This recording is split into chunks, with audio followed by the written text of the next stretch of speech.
സാധാരണക്കാരൻ്റെ മനസ്സിൽ നിന്ന് പെട്ടെന്ന് മായില്ല അത്. എനിക്കൊരൊറ്റ അപേക്ഷയുള്ളൂ ഇപ്പോഴും. ഈ ഇപ്പം ഇവിടെ കേൾക്കുന്നില്ലേ, മൈക്കിൽ കൂടെ വിളിച്ചിട്ട് നടക്കുന്നുണ്ടല്ലോ, ജയിപ്പിക്കുക ജയിപ്പിക്കുക ജയിപ്പിക്കുക. അത് മാത്രം പോരാ. ഈ ജയിപ്പിച്ചവൻ പറയുന്നത് എന്താ, ഞങ്ങൾക്ക് ഫണ്ട് കിട്ടിയില്ല, ഇതൊക്കെ കിട്ടത്തില്ല, അപ്പം ചിലപ്പോൾ പലതും നടക്കത്തില്ല, അപ്പം നിൽക്കാൻ പോകരുത് ഇലക്ഷന്.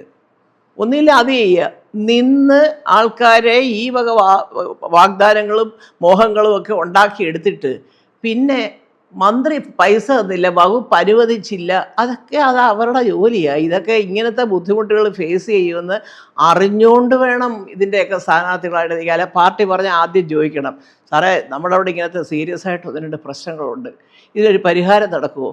അല്ല സത്യം പറയും. ഇപ്പം ഞാൻ ഇപ്പം ആര്യ എനിക്ക് വളരെ അടുത്ത ഒരു മേയറാണ്, സത്യമാണ്. ഞാൻ ആര്യോട് തന്നെ പറഞ്ഞു, മുഖ്യമന്ത്രി വരെ ഇടപെട്ട് പിറ്റേ ദിവസം കളക്ടർ വരുന്നു, ഞങ്ങളുടെ റോഡ് ശരിയാക്കുന്നു, പുറകുവശത്തെ തോട് ശരിയാക്കുന്നു. ഇപ്പം 2 കൊല്ലമായിട്ട് ഞങ്ങൾക്ക് അങ്ങനെയൊന്നും കോമ്പൗണ്ടിലെയും വീട്ടിലൊന്നും വെള്ളം കയറുന്നില്ല. അതിനൊക്കെ ഒരു പരിഹാരം ഉണ്ടായെങ്കിലും കുറച്ച് കാര്യങ്ങളുണ്ട്. ആ വീടൊന്ന് ആ തോടൊന്ന് വീതി കൂട്ടണം കുറച്ചും കൂടെ. അതിപ്പോൾ ചെയ്യുന്നുണ്ട്, ദോഷം പറയരുത്. ഒരു മഴക്കാലം വരുമ്പോൾ JCB ഒക്കെ കൊണ്ടുവന്ന് അവർ ക്ലീനാക്കി ചെയ്യുന്നുണ്ടെങ്കിൽ പോലും അതിനൊരു ശാശ്വത പരിഹാരം എന്ന് പറഞ്ഞാൽ അതിൻ്റെ സൈഡ് ഈ PTP പോലുള്ള വീടുകളിൽ നിന്നൊക്കെയുള്ള വീട് പൊടിഞ്ഞ സാധനങ്ങളും കട്ടയും വിറകും അതും ഇതുമൊക്കെ എടുത്തിട്ടിട്ടാണ് ഈ ബ്ലോക്ക് ആവുന്നത്.